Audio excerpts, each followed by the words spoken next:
के दौरान मनोज सिन्हा ने कहा कि कश्मीरी नौजवानों ने हर शोबे में अपनी सलाहियतों की छाप छोड़ी है, लेकिन चंद अनासिर यहां के नौजवानों को गुमराह करने की कोशिश कर रहे हैं।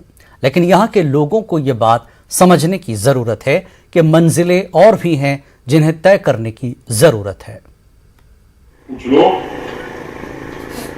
जानबूझकर हमारे युवाओं को, नौजवानों को अनावश्यक गुमराह करने की कोशिश करते हैं। मैं आप सबसे निवेदन करना चाहता हूं, आइए प्रगति के रास्ते पर जम्मू कश्मीर को हम ले चलें। पूरे देश में जिस तरह का बदलाव हो रहा है, जम्मू कश्मीर के युवा भी, जम्मू कश्मीर के लोग भी उस बदलाव के भागीदार बने। मित्रों, कई स्टार्टअप में यहाँ के नौजवानों ने अद्भुत काम किया। हम परफॉर्मर श्रेणी में आ गए। क्या जरूरत थी अर्बन को उठाने की? आइए इन क्षेत्रों में हम अपने बच्चों को, बच्चियों को आगे बढ़ाने। प्रतिभाएं बहुत हैं हमारे पास। जम्मू कश्मीर जैसी प्रतिभा मैं समझता हूं देश के किसी हिस्से में नहीं। इस प्रतिभा का सही सदुपयोग हम करें, ये मैं आपसे निवेदन करूंगा। कौन सी बात कहां कैसे कही जाती है, ये सलीका हो तो हर बात सुनी जाती है। ये सलीका हो तो हर बात सुनी जाती है। पूछना है तो गजल वालों से पूछो जाकर, पूछना है तो गजल वालों से पूछो जाकर, कैसे हर बात सलीके से कही जाती है, कैसे हर बात सलीके से कही जाती है। जम्मू कश्मीर के एलजी मनोज सिन्हा ने मुस्तकबिल करीब में जम्मू कश्मीर के अवाम को 24 घंटे बिना खलल बिजली फराहम करने का अपना अज़्म दोहराते हुए लोगों से बिजली बिल अदा करने की तलकीन की। रानीपुरा अनंतनाग में Marton chain stretch and embroidery cluster का इफ्तिताह करने के बाद खिताब कर रहे थे। इस मौके पर एलजी ने कश्मीरी दस्तकारी की भी सताइश की। दस्तकारी शोबे में नुमाया कारकर्दगी का मुजाहरा करने वाले दस्तकारों को असनाद व अवार्ड से भी नवाजा गया। बिजली के क्षेत्र में भी मैं कह सकता हूं कि पहले की तुलना में हमारी ट्रांसमिशन और डिस्ट्रीब्यूशन कैपेसिटी काफी हद तक बढ़ गई है और वो स्थिति जल्द ही आ जाएगी कि 24 घंटे हम बिजली दे सकते हैं। लेकिन एक निवेदन मैं आवाम से करना चाहता हूं कि ऐसी कोई व्यवस्था नहीं चल सकती कि हमें सुविधा तो चाहिए लेकिन सुविधा का शुल्क हम नहीं देंगे। ये व्यवस्था देर तक नहीं चल सकती। तो मेरा विनम्रतापूर्वक आपसे आग्रह, अच्छी सुविधा के लिए कुछ तो जेब ढीली करनी पड़ेगी। और उन लोगों का क्या गुनाह है जो बिजली के लिए बिल भुगतान करते हैं लेकिन उन्हें भी परेशानी होती है। मीटर लगाने का काम हम लोग शुरू किए हैं। मैं आप सबसे निवेदन करना चाहता हूं, मीटर अनिवार्य रूप से लगवाइए। और मैं इस बात से इत्तेफाक रखता हूं कि अगर गरीब आदमी है, किसान है, मजदूर है, तो वो प्रशासन की जिम्मेदारी है, उसे हम सब्सिडी देंगे। लेकिन जो लोग भुगतान कर सकते हैं, मुझे लगता है उन्हें भुगतान करना चाहिए, तभी सेवाएं दी जा सकती हैं। एलजी मनोज सिन्हा ने मजीद कहा कि कश्मीर की कदीम रेशम सनत में नई जान डालने के लिए भी हुकूमत वादाबंद है, जबकि 7 दस्तकारी सनतों की जीआई टैगिंग में कामयाबी के बाद इनके आलमी सतह पर एक सपोर्टिंग की राहें भी हमवार हुई हैं।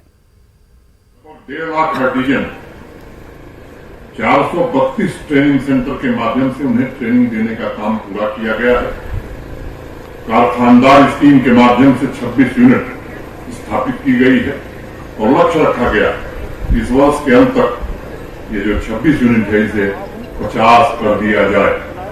जम्मू कश्मीर के हस्तशिल्प की बहुमूल्य परंपरा ग्लोबल मार्केट जगह सुनिश्चित करने के लिए 7 craft, carpet, pashmina, सोजनी, खातमबंद, walnut woodworking, paper मासी, कनी साल की जीआई टैगिंग हो गई है, जिससे एक्सपोर्ट की संभावनाओं के द्वार खुल गए हैं।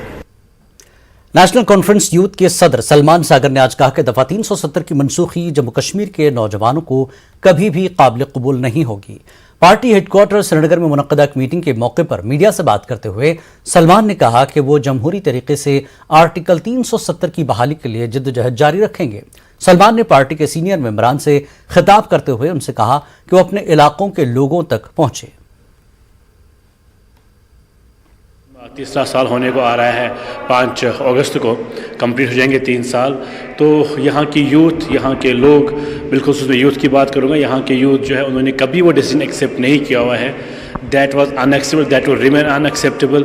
हम अपने हदूद के इख्तियार में जो जमहूरी हदूद है हमारे, जो हमारी कानूनी इख्तियारात है, हम अपने कानूनी इख्तियारात का इस्तेमाल करेंगे मुल्क के कानून के अंदर। हमें पूरा यकीन है, बेशक आज एक ऐसी रजीम है जो कानून की भी मतलब नहीं चलने देती है किसी हद तक, लेकिन हमारा पूरा यकीन हम अपने मुल्क के कानून पे, हम अपने मुल्क के कानून के थ्रू वो चीज़ें वापस लाएंगे जम्मू कश्मीर में जो हमारी थी। जम्मू कश्मीर वक्फ बोर्ड की चेयरपर्सन और बीजेपी की senior leader doctor Darakhshan Andrabi ने दावा किया कि 3 साल कबल आर्टिकल 370 की मनसूखी के बाद से जम्मू कश्मीर में बर्क रफ्तारी से तरक्याती काम हुए हैं। जम्मू में न्यूज़ 18 उर्दू से बात करते हुए अंद्राबी ने अपोजिशन जमातों को निशाना बनाया जो ये दावा कर रही हैं कि मनसूखी के वक्त जो वादे किए गए थे उन्हें अमली जामा नहीं पहनाया गया। उन्होंने कहा कि बहुत से नए इक़दामात किए गए हैं और जम्मू कश्मीर में तमाम शोबों की तरक्की को यकीनी बनाने के लिए हर मुमकिन कोशिशें की गई हैं। कहीं बजते नहीं देखा है। हाँ, उनकी जुबान के डोल बजते ही रहे तब से भी और 70 सालों में भी। वो तब कहते थे हम 370 की रक्षा करेंगे और हम आपको ऑटोनॉमी दिलाएंगे, ये उन लोगों का काम था बोलने का। अब जो वो हट गया, पर्दा हट गया, अब बजने के लिए तो कुछ है नहीं, अब उनको वो अपना डोल बजाते रहना है। हम काम करते रहेंगे और जो काम कभी जिंदगी में जम्मू कश्मीर में नहीं हुए थे वो प्रोग्रेस हो रहा है और आइंदा सालों में वो दिखेगा। और यहाँ कोई भेदभाव न था, न है, न होगा। 370 उनके लिए स्लोगन तब भी था और अब भी है। ना वो वापस आएगा, ना वो बचा सके, ना ऑटोनॉमी दिला सके। अब उनके पास रहा क्या? अब उनके पास सिर्फ इतना ही रहा कि वो बोलते रहे।